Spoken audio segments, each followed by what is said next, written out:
back. My next guest was a golf pro for 20 years. He's now a golf commentator for CBS Sports. He's also the author of this new book, David Feherty's Totally...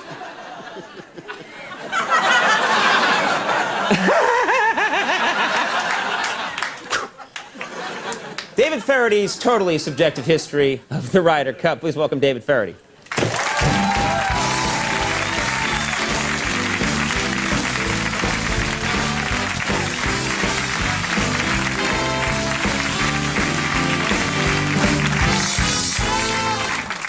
Thank you for being here, David.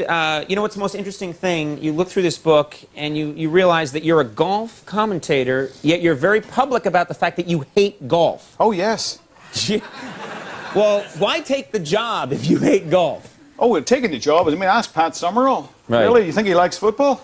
Oh, you don't think he likes football? Well, I mean, it's not that I hate golf. I don't like playing it. Pat Summerall would get his ass kicked out there. Right. Clearly. It's like an old guy, you know? Right. So that wouldn't... We'll save that. I don't want to fight him. You fight him. So you're commentating on a sport that you despise. No, I don't really despise the sport so much as, playing it just pisses me off. I don't mind talking about it, and the fact that I get to, watch the greatest players in the world. I mean, I'm out there with Tiger Woods, man, It's like, the crowd is usually pretty interesting as well. Right. So you find things to enjoy, even though playing, you played the game for 20 years. Did you hate it then, the whole time you were playing? Usually. Yeah.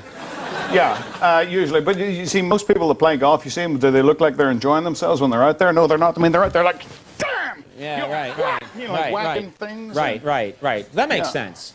Now, I'm curious, you use a lot of Irish slang. You're from Northern Ireland, is that correct? Yes. You use a lot of Irish slang in your commentating. Do people understand what you're talking about when you do that? No, I really don't think so. Yeah. No. So you hate the sport, and no one understands you when you talk about it. Exactly, yes. This is a wonderful combination. Isn't this a great country? Yeah. Huh?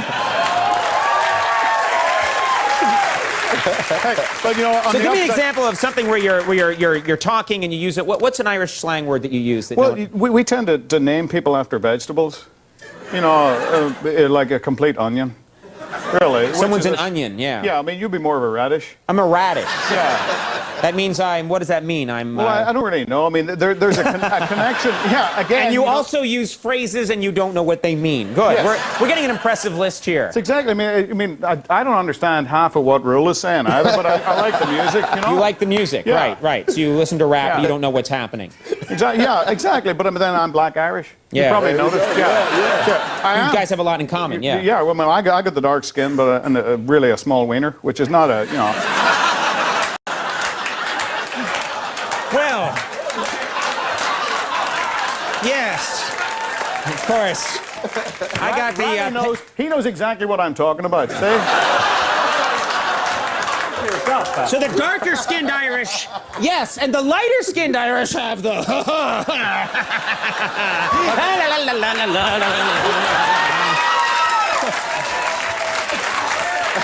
exactly where I was going. I feel you.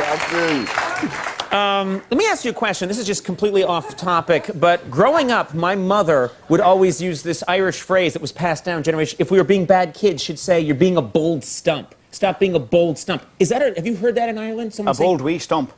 A bold, yeah, bold wee stump. What does that mean? Why would you call someone a bold wee stump? Well, a stump is something that's not grown yet, or maybe has grown and been cut down.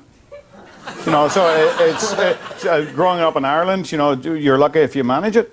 So you're a wee stump.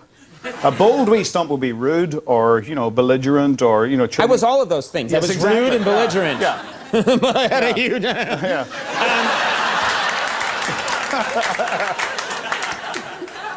You talk about, you like to give us a little behind-the-scenes insight on what's happening, with pro golf, and you say that Gold Bond medicated powder is the miracle drug of golfers. Yes. Why? How do they use Gold Bond medicated powder? Why is it so important? More important than penicillin. It really is. It's because in a walking sport, where, and golfers don't really have to be particularly athletic. You probably notice that some of them out there, aren't exactly, in sprinter shape. Right. But, and myself, as a perfect example of it, I'm out there, and in a walking sport, you tend to get that little chafing thing going if you're a little, you know, whatever, right at the top, you know, you're not familiar with it, right here. Riley knows exactly what I'm talking about. But gold bond powder is that John C. Riley will never return to our show. medicated stuff. You know, if you apply I do not it have a properly chafing problem. Yeah. to the area which might be affected, there are kind of 3 stages of it. First of all, I mean, you apply it obviously in the groin area and all around here. You don't it's have to like- touch it's it like a now. pill. You can just tell us. Groin area is fine. But it's like a peppermint patty at first. You know, it's like, ooh, that's cool. Well, why not just shove a peppermint patty down there, then? Yeah, really. You thought about doing that? I've actually tried that. It's a little sticky. The first thing, it's a powder to start off with. After you've been walking, you've been out there sweating for a little while, it turns into a paste. And then when you come in and you sit down, yeah. and you're in air conditioning, if you sit still for long enough, it turns into a plaster cast. Really? So yeah, really, if you make a mistake of sitting there for 10 minutes, you can break it off. It's like the Olympic torch. You know, it's an exact plaster cast of your, you know... I'm picturing that exactly. Yeah. That's beautiful, the Olympic torch. Really? Very important drug. This is the... No, the caddies, they sell it, you know. I want to know what the caddies do. It's about $250 for an 8-ball. Yeah. Okay. This is the worst conversation on golf in the history of the game, and we have you to blame for it. David Feherty's totally subjective history of the Ryder Cup is in stores now. It's always delightful when you're here. Please come back soon. David Feherty, you're a good man. Thanks. We'll take a break. We'll be right back.